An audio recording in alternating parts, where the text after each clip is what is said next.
Good morning. Today's headlines: Arizona is taking matters into its own hands, constructing a border wall out of double-stacked shipping containers and razor wire. Former President Donald Trump says boxes of privileged records were taken by FBI agents during the raid on his home. He's asking they be returned immediately. Protesters against New Jersey's sex education mandate held a rally Sunday, hoping parents will be asked if they want to opt in to the program instead of opting out. Is rent the new gas? Rent prices are surging nationally, with Manhattan hitting a new historical record high.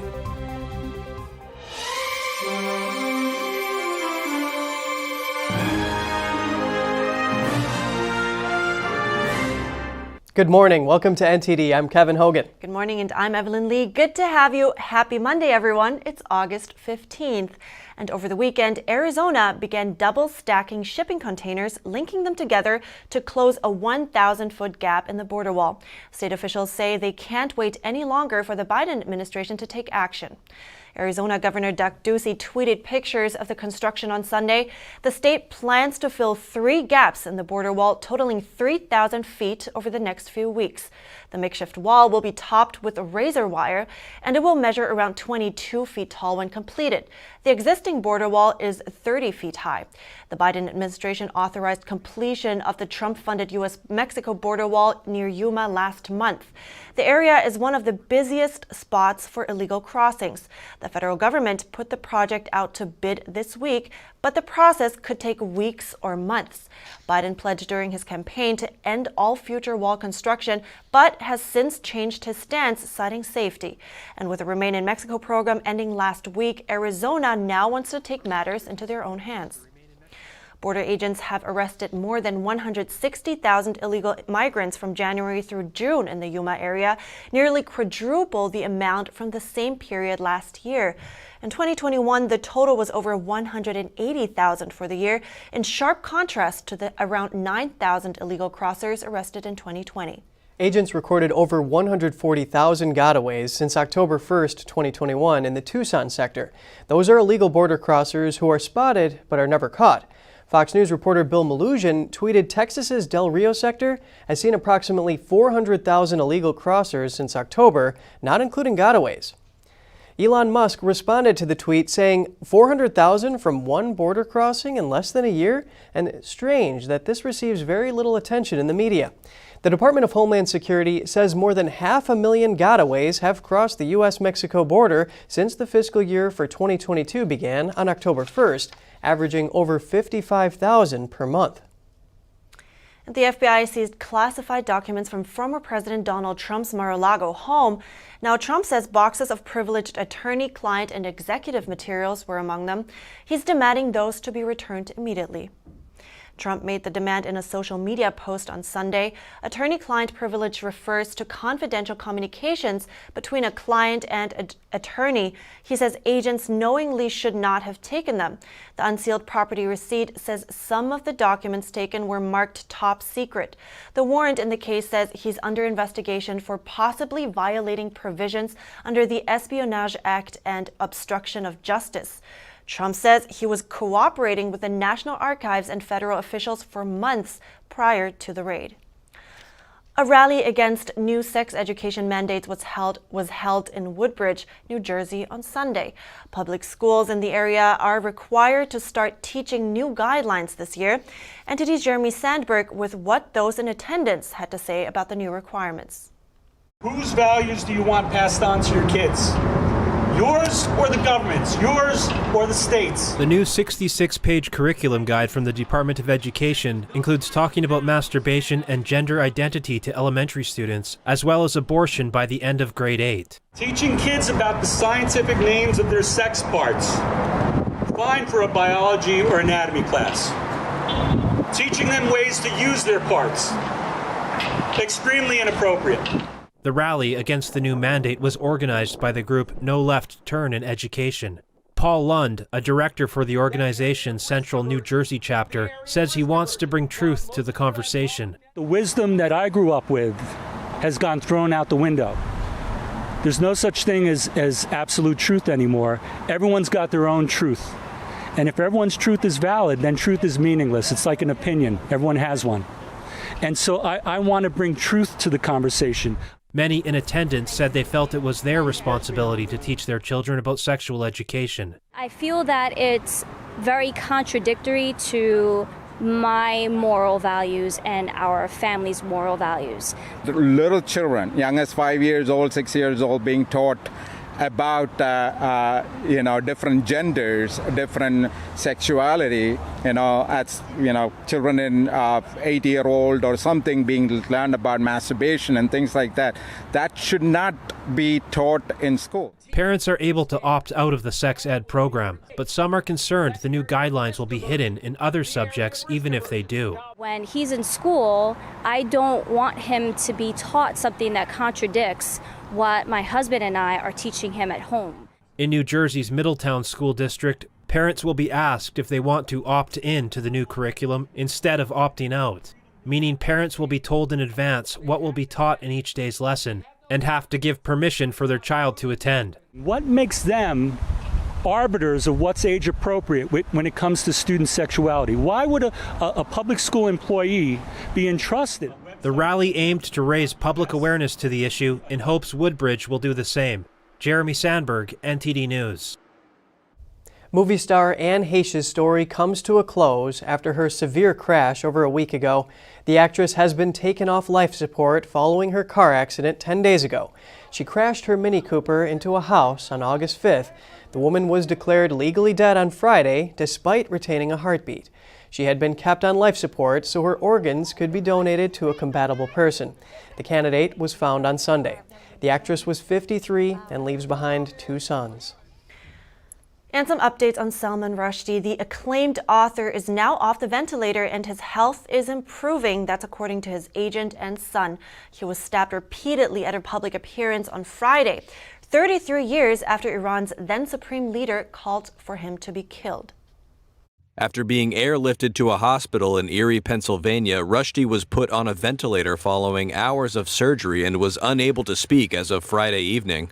Rushdie's agent also said the 75-year-old would likely lose an eye and had nerve damage in his arm and wounds to his liver.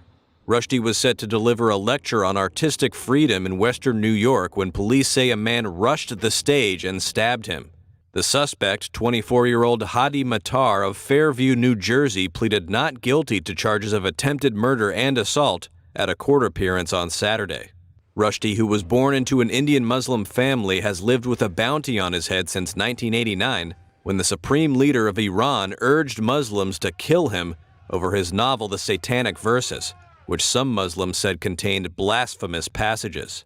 Authorities in Iran have made no public comment about the attack, but hardline state media outlets have celebrated the stabbing, with headlines including "Satan has been blinded," and some Iranians voiced support online for the stabbing. However, many other Iranians expressed their sympathies for Rushdie, posting on social media about their anger at the Islamic Republic's clerical rulers. In a statement posted on Twitter, one of Rushdie's sons said his father was able to say a few words after getting off the ventilator, adding, quote, "Though his life-changing injuries are severe, his usual feisty and defiant sense of humor remains intact." Idaho has initiated a near-total abortion ban. The state's Supreme Court says it won't block a trigger law that bans nearly all abortions in the state starting August 25th. It also refuses to block 2 other abortion measures. A separate law that bans abortion after about 6 weeks is set to take effect from August 19th. Abortion providers face 2 to 5 years in prison if convicted. A second abortion measure, passed and signed into state law in March 2020, has also been blocked. It enables certain private citizens to bring civil lawsuits against abortion providers. The third abortion measure, noted by Idaho's top court, is the fetal heartbeat law. The legislation makes it a crime for medical providers to carry out abortions after a fetal heartbeat is detected, which is at about 6 weeks of pregnancy. And moving on to some other news, a U.S. lawmaker delegation arrived in Taiwan on Sunday for a 2-day visit. That's just 12 days after a visit by House Speaker Nancy Pelosi that angered China. The The 5-member delegation is led by Democratic Senator Ed Markey. They will meet with Taiwan's president and other officials as well as members of the private sector to discuss shared interests. That includes reducing tensions in the Taiwan Strait and investments in semiconductors. This is the second high-level group to come amid continued military tensions with China. The Chinese regime claims to democratically govern Taiwan as its own territory. It has been holding military drills around the island after Pelosi's visit. Taiwan's defense ministry says Chinese warplanes have been crossing the midpoint of the Taiwan Strait on a daily basis, even after the conclusion of the military exercises. On Sunday, it had detected 22 Chinese aircraft and 6 naval ships in and around the Taiwan Strait. Coming up, is rent the new gas? Rent prices are surging nationally, with Manhattan hitting a historical record high. An electrical fire in an Egyptian church kills over 40 people. Most of the victims were children and people suffering from smoke inhalation. Find out more right here on NTD Good Morning.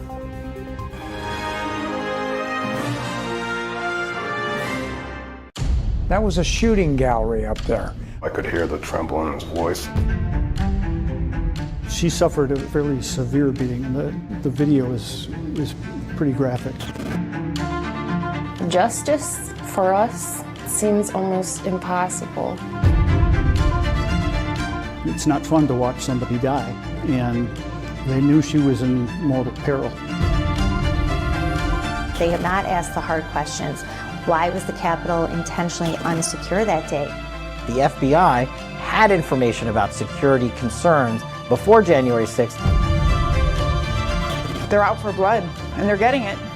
They appear to be winning. Were the actions of the Capitol Police out of line? Were there violations and use of force? Now I describe it as an inside job. I'm ready to do whatever God calls me.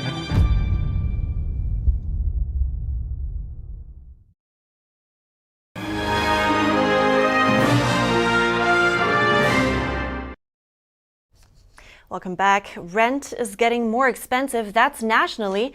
It's been soaring since 2021, hitting an average of more than $2,000 a month in July. That's according to Zillow. And then there are metropolitan areas that have been accelerating even faster.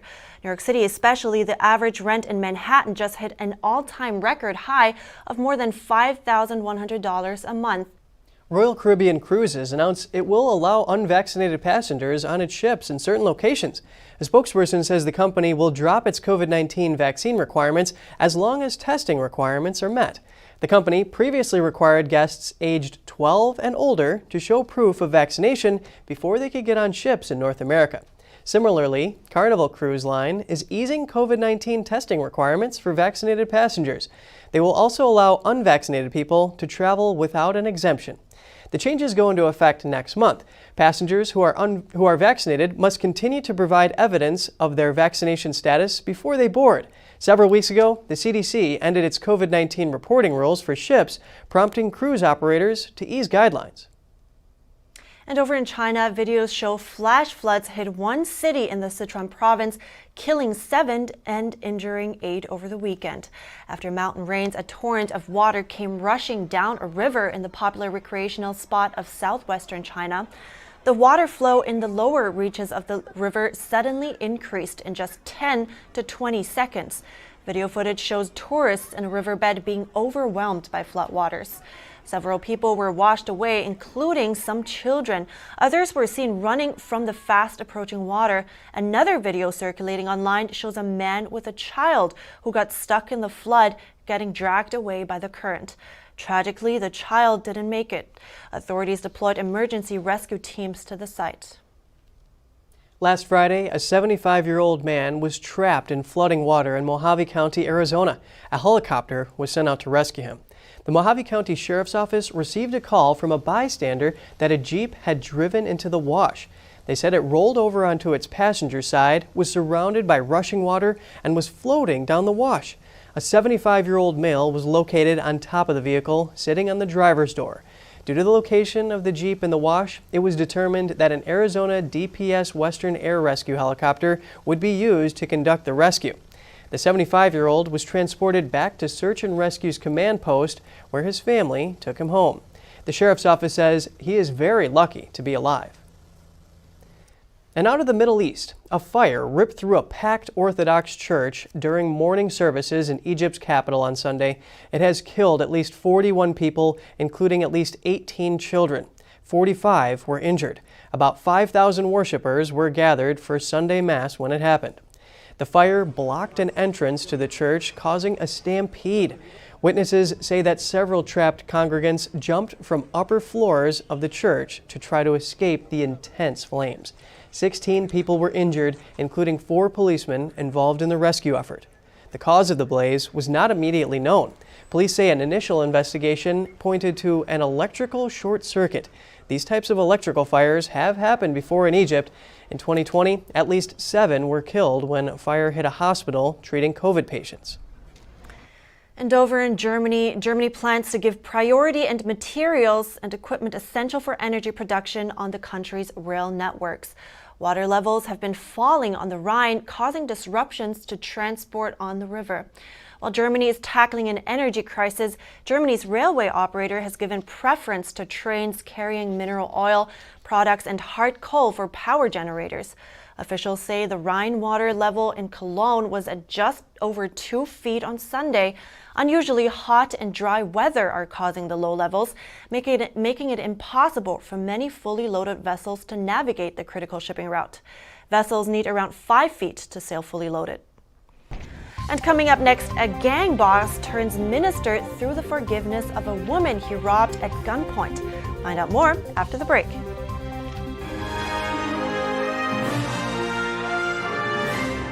Hi, I'm Smokey Bear, and I made an assistant to help you out, because only you can prevent wildfires. Hey, Assistant Smokey Bear. Call me Papa Bear, because I'm grilling up dinner. Do you get it? Yes, good job. So, what should I do with all these coals? Don't just toss them out. Put them in a metal container because those embers can start a wildfire. I understand. The stakes are high. Ha, ha, ha, ha. See, Smokey thinks I'm funny. At The Nation Speaks, we don't just scratch the surface. We want to go wide and deep. Our viewers come away with a much richer understanding of the issues of the day. We really make a big effort to bring on different voices onto the show. We don't just talk to experts and newsmakers, which of course are extremely important, but we also want to hear from the American people. So the people who are impacted by the policies and issues that we're talking about, because what they have to say is just as important to the national conversation.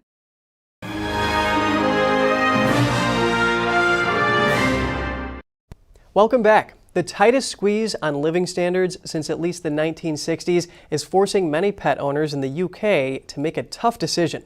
Some are choosing to give up their animals to save money. Meet Harriet, the English Cocker Spaniel. She was found running along a busy road in London after witnesses say she was pushed out of a car abandoned. And she's a possible victim of the worsening cost of living crisis that a leading animal charity says has led to a growing number of people to part with their pets.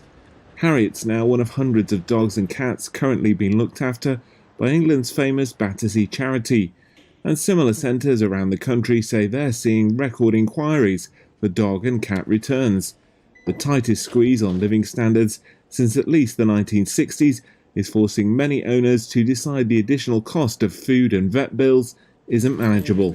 Steve Craddock is the centre manager. We are seeing an increase of the animals that people want to gift into Battersea of up to 30% from last year.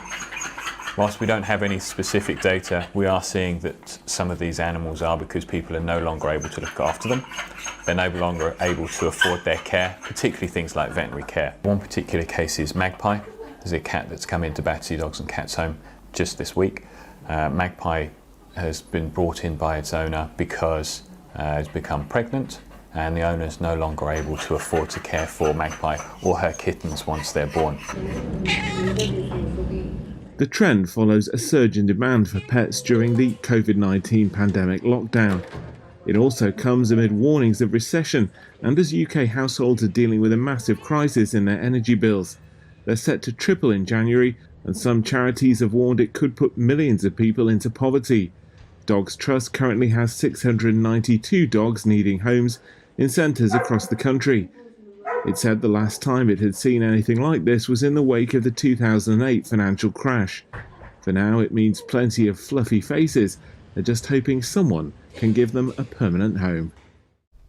And a young athlete from Atlanta becomes a gang boss, lured in by the propagation of gang life from Hollywood and the music industry. He then becomes a pastor through the power of forgiveness. They have been married for 14 years now and have 5 beautiful children.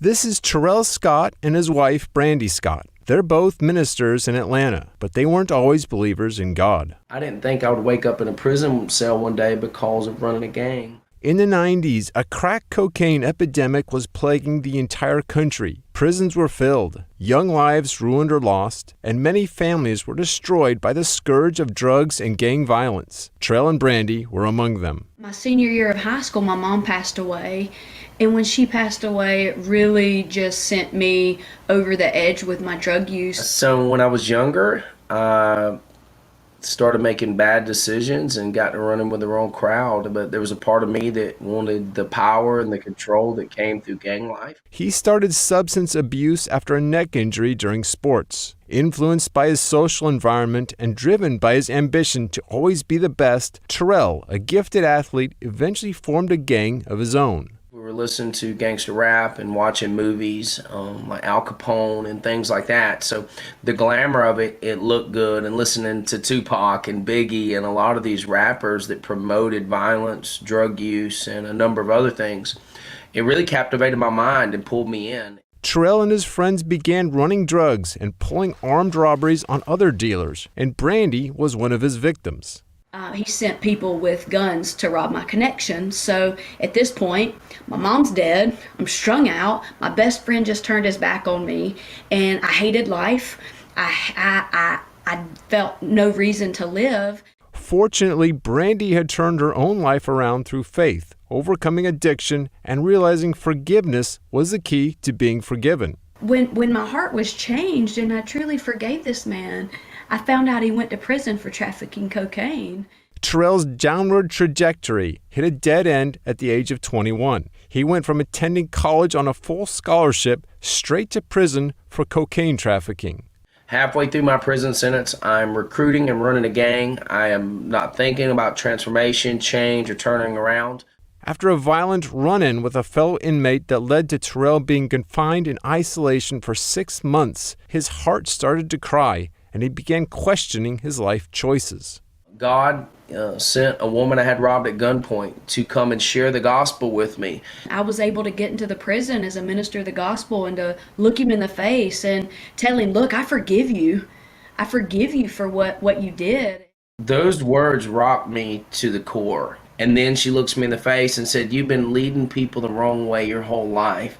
Now it's time to lead people the right way. And I started ministering right there in prison. I started investing in men, encouraging them, telling them the truth, telling them, to get out of the streets and drugs and all the things that I was doing that was destroying life. I turned my back on. Terrell was released early for good behavior and wound up marrying Brandy. They run a ministry together and give back on the same streets where he used to run drugs in. I met him actually 10 years ago. Jared Potts, a former extreme drug addict of 14 years, was one of the young men Terrell has helped. I reached out to him and was like, hey, I'm going to die if I don't get some help. Here I am 5 years. Yeah, I've been clean 5 years now. They really invited me here as a son in their house, and I got just trained again how to do life again and be discipled. It started with forgiveness. It started with a decision. It started with changing our mind and making a new choice. And through her forgiving me, it transformed my whole life. It's interesting to think of the difference he's making as a pastor compared to what he would be doing dealing drugs. Yeah, absolutely. I mean, the power of forgiveness, I guess, is huge because what a story. It's almost unbelievable. I mean, if I wouldn't have seen that. So, wow. But that's it for today's program. Great ending to it. Thanks for watching. As always, I'm Evelyn Lee. And I'm Kevin Hogan.